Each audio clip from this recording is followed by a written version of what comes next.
Hi, I'm Andy Bache. I direct Adventure Serve Ministries. I'm excited about today's conversation because I am talking with the chair of the board of Adventure Serve, Dave Bush. Why don't you say who you are, what you do, how you're connected to Adventure Serve? Yeah. Again, David Bush is my name. I'm a proud husband and a proud father. I've got a little 3-year-old girl at home and another on the way, a little boy on the way. I'm a contractor in Lexington, and I'm a mentor and serve on the board here at Adventure Serve.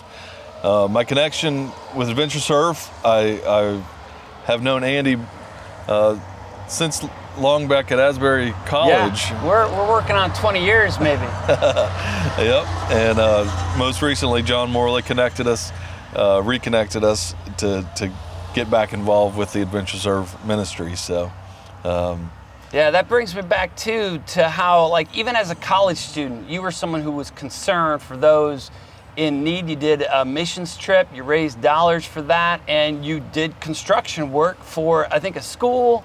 Yeah, for a children's home. Yeah. So this has been a passion and a regular practice of yours, serving the marginalized. Before we get too far in this conversation, I want to mention a couple sponsors of our conversation. First of all, your business has sponsored our shack this week and our conversations, and that is DB Contracting, builders up in Lexington.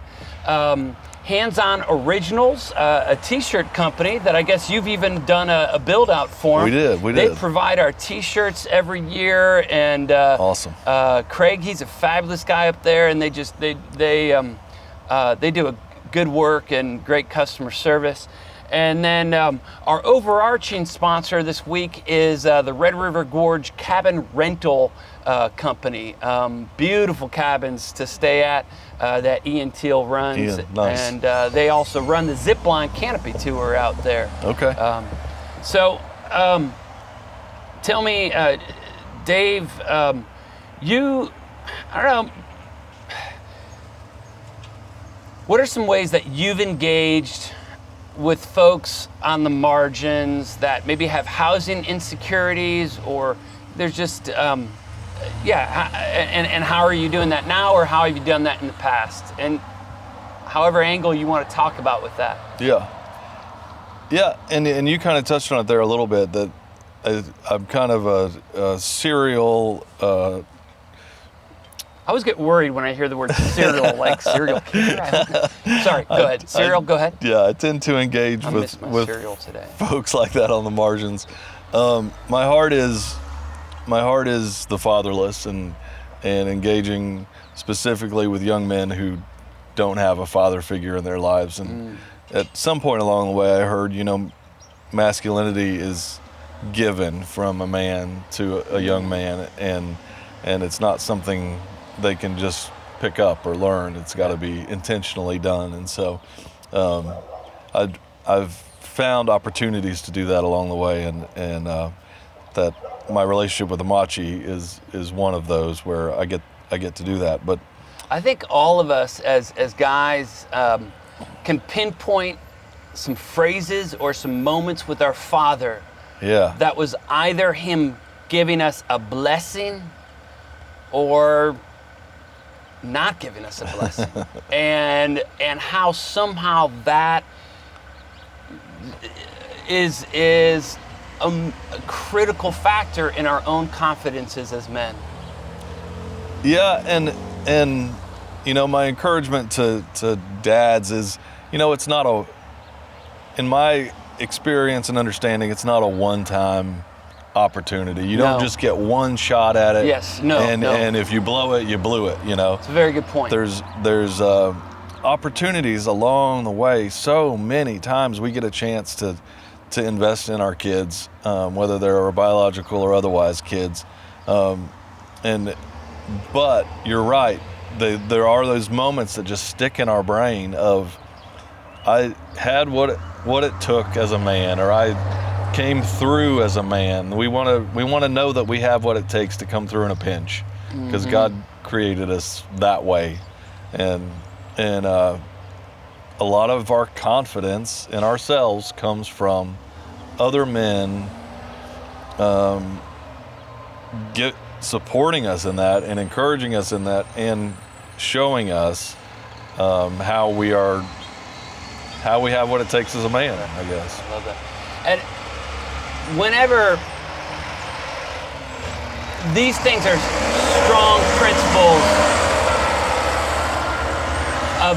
of manhood, yet whenever I dialogue on or think about these things, reflect on these things, I don't want to miss out on the reality that, like, as a father of 2 daughters, that women also, the presence and a word from a father holds a special value in building identity, as well as voice and presence from a mother. But your focus has been stepping into the gap for young guys in Lexington who, through a mentoring program, and I don't think you've mentioned that mentoring program. And yeah, Amachi is the mentoring program, and it's under the Lexington Leadership Foundation.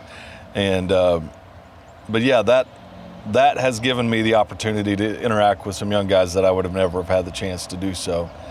And on your what you mentioned about daughters, man, yes, I feel like I've got a master's degree in 3 years' time with my daughter. Little girl, yes. What is a princess pony, and how do I do role playing with it? Yeah, this year it's unicorns, okay, rainbow unicorns. But you know, the thing I'm impressed with that I learned from someone else, and a lot of what I do I've stolen from somebody else, but Letters from Dad is a resource. I've heard of that book, yeah. And it just speaks to the idea of silence, a father's silence to a child. And so that's something I've put into practice with my daughter and intend to do with my son, is to write letters, you know, maybe once a year or something. And it just, for that day when Dad's not around, when Dad's no longer around, let those words go on, you know, leave a legacy of your blessing in your child's life, even if they're at an age they wouldn't understand it yet. So, but yeah, the Amachi program, it does a tremendous job. It's a one-on-one mentoring program that deals specifically with children affected by incarceration or by now the opioid problem. Both populations are being targeted by Amachi to get those kids mentors. And you know, it started based on a guy in Washington, D.C. who saw this trend. And if I remember correctly, it's an 80% tell rate that a child will follow their parent to prison. If their parent is in prison, they have an 80% chance of going themselves. Yeah. Oh. And it's just the cards are stacked totally against them. And so this program is standing in the gap for those kids and saying, look, this can't go on that way. We can't continue to put our kids in prison and let each generation follow. And so it's a neat principle they're founded on, and it's easy to get behind for me. And what they ask a mentor to do is to commit for a year that they would hang out with a kid for 1 hour a week for a year. And that's the commitment. So one-on-one mentoring. And tell us about a couple of these mentoring experiences you've had, and also why it's been so important. Yeah. What sticks out in my head is the difficult moments, probably, and it's around the idea of instability, around food, around shelter. I had one of my boys was in junior high school, so probably 12 years old, and I got a call from the school, from his teacher, and she said, I need you to come and see about him. And she said, he's just been really upset. and he's not himself, and she was concerned of things that might happen to him, or he was just in a bad spot. And so I was able to get over there to the school that day, and I pulled him out of class and got him into, they let me go into the counselor's office or in a private room, and it's like, what's going on? And he just broke down sobbing with me, and it was, our electricity is getting turned off and our water's off, and Mom can't pay the rent. And so it was this weight I could just feel on the shoulders of a 12-year-old, and just feeling the gravity of, we don't have a home. We're not going to have a home. And the fear around it, and just the tremendous weight. And I thought, at what point in my 12-year-old life did I ever experience any thought like that? And I didn't. And I'm grateful for that, but I try not to take that for granted. Yeah, the tenderness, the innocence of childhood, that there's kids out there that are dealing with that kind of weightiness, what instability does on the minds and hearts of young. Yeah. And so I'm just grateful to get to be part of that life. And were you able to help in some ways in that scenario? I mean, it sounds like a big, complex problem that led to it. Yeah. I mean, sometimes when we walk into someone's lives and they've got an emergency, dealing with one emergency is one issue, but there's a tidal wave behind that, and how conceivably you're one person. So, what? Yeah, and I would encourage other mentors in the same spot that I was in to do this same thing. I called one of my mentors, who I was aware, if he chose to, could handle this situation. And he wrote a check, and it was a one-time event. It wasn't an ongoing support thing. It was just they were behind on 3 different bills. And sometimes it does just take fill in a gap, and then a family can get back on. That's right. Yeah. And that's what happened. A regular schedule of company. Yeah. But in that same moment, you feel that weight lift off of this kid's shoulders. Yeah. And it was also a moment of tears for the both of us, but it was, I'm alone in this. I don't have anywhere to turn, and then somebody came in and helped through that situation, helped keep a family in their home and on their feet. So. Well, and I love how your story of engagement is a combination of resources with relationship, an ongoing relationship. Yeah. And it also reminds me of the reality that I understand there's about 40% of Americans that would have trouble handling just a $400 emergency that hits their lives. Right. So they're doing fine. They're making ends meet. But something out of the blue, whether it be a healthcare hit or an unexpected eviction or a job loss, car wreck, whatever. Yes, yeah. And sometimes it's just mending that difference.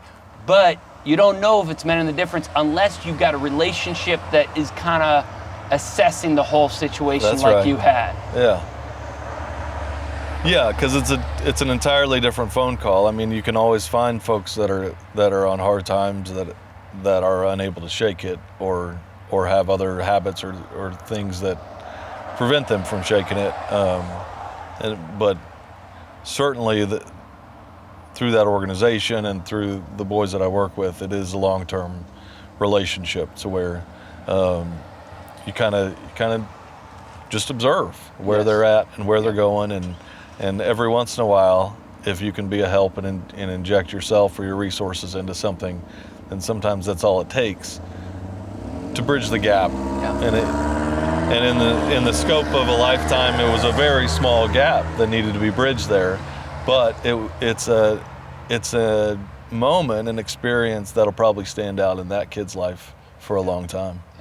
Now, let's talk about something you're passionate about and part of what pulled you into Adventure Serve, and maybe even how it connects to missions and service as you see in Adventure Serve, and maybe as you've experienced this idea of leadership development.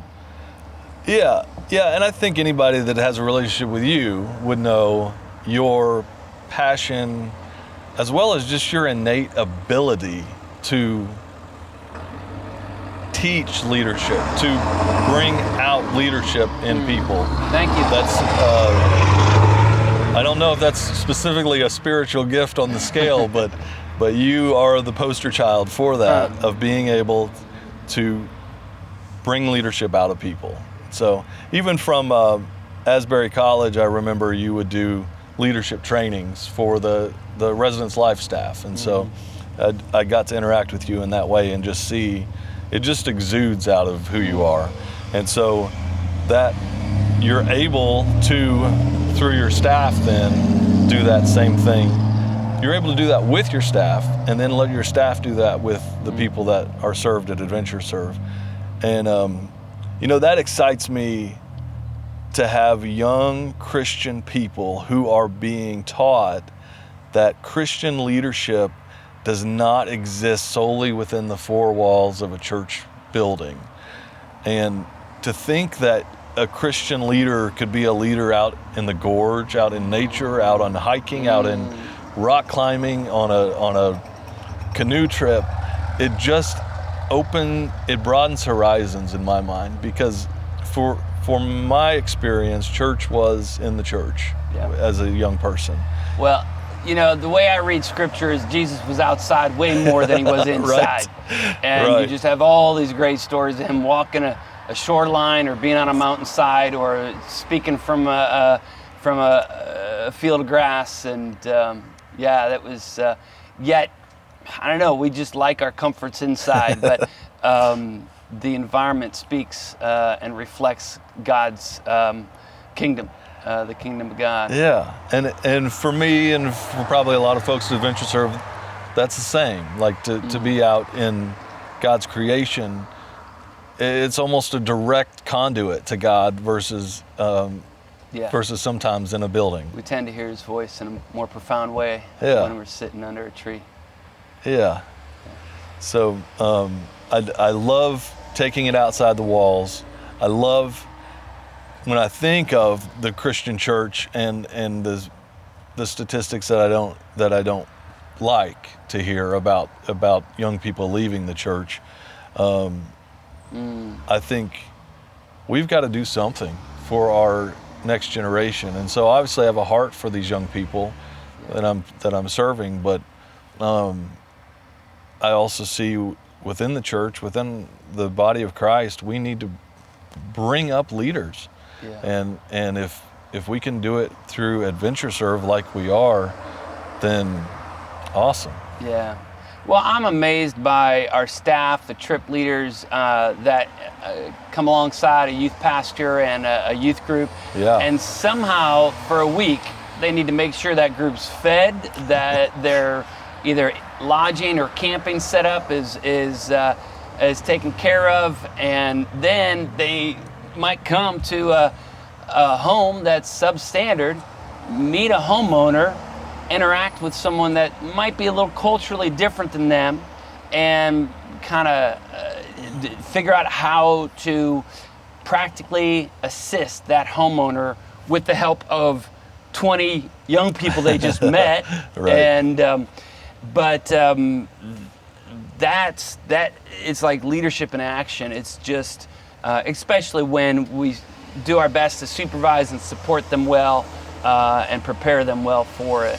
Yeah, and I like that concept. It is set people up for success. I believe that's a leadership making tool, is you train someone in how to do it, and then when the opportunity comes for them to do it, they can step right in and do it and get that vote of confidence to go to the next thing. I think that's something we do with our kids as well. We teach them and then give them the opportunity to step out and do it. You know, this week I've been really focused on folks on the margins and kind of experiencing myself what it feels like to, you know, be in just an open stance of dealing with homelessness, substance-hindered housing, and kind of trying to identify with our clients. But I haven't thought, except for this conversation, about the essential aspect of leadership being learning how to assess needs and address needs. And that true leaders need to figure out how to have compassion, or, you know, like how to is a hard thing, but just step into the shoes of others and how to practically assist people through needs and trauma, difficulty. Yeah, and I enjoyed your conversation. I listened to your conversation with Lorenzo, and he encouraged people to be a verb rather than a noun, to go I love that. and do. And I echo that, and I appreciate that thought and that encouragement. But yeah, a big part of it is just assessing what to do, because I can encourage you to just give or just do, and yet sometimes just doing isn't helping. Sometimes for folks in the margins, just injecting cash or holding them at bay with food or donations may not It be takes a some help. reflection. It definitely takes prayer. I think sometimes it takes an assessment of who am I and what am I passionate about, and where my giftings and skills. And I love how you have a desire to mentor, just come alongside young guys. And so that's your specific way. Whereas other people, their idea is around food. They just want to join in with a feeding program and just help fix the soup and hand it out. And, you know, there really needs to be some time with the Lord in just saying, I'm ready. Yeah. If I were to plug in, where do I? Yeah. Yeah. And that's the right call. Because it's easy to be overwhelmed, to look and see the need, and the need is so great. Yeah. There's so many things that need to be done. Yes. But where does my passion line up specifically with the world's need, specifically with my neighbor's need? Yes. Yeah. Well, as we close up the video, is there anything else that you want to add or encourage people on? I mean, my encouragement is certainly to give with Adventure Serve and to participate with Amachi. Those would be my shameless plugs, because I know of the good that is done, and I know that the dollars invested there and the time invested there is used well for the kingdom. Yeah. So I think something that reminds me of, as I've been talking to different agencies out there, that if you had $100 to give or $25 to give, it would be just wiser to give it to an organization that's doing what you care about, as opposed to giving it to an individual. Not say that never give to an individual that's asking, but it just to have a more clear sense of the bigger concepts and systemic things that can be impacted. Well, thank you, Dave. I've just so appreciated you as the chair of our board, and I encourage people that are, you know, that are adults that haven't ever been a part of a board. You know, that's another huge help. Just, is there an organization you care about that could use a board member? You don't have to be, you know, over the age of 50 to join up to a board. You know, if you're 20 years old and you've got a certain skill set, a board wants you. Right. I know that a board wants you. So. Well, and I would just encourage you, Andy, I appreciate seeing your work and see how you interact with the staff and the results that come out of Adventure Surf work. And so I encourage you to stay strong in it. But certainly I commend you in your ability to develop leaders and in the fact that you're following it. Awesome. Thanks so much for coming out to the shack today. Definitely. Thanks, Andy.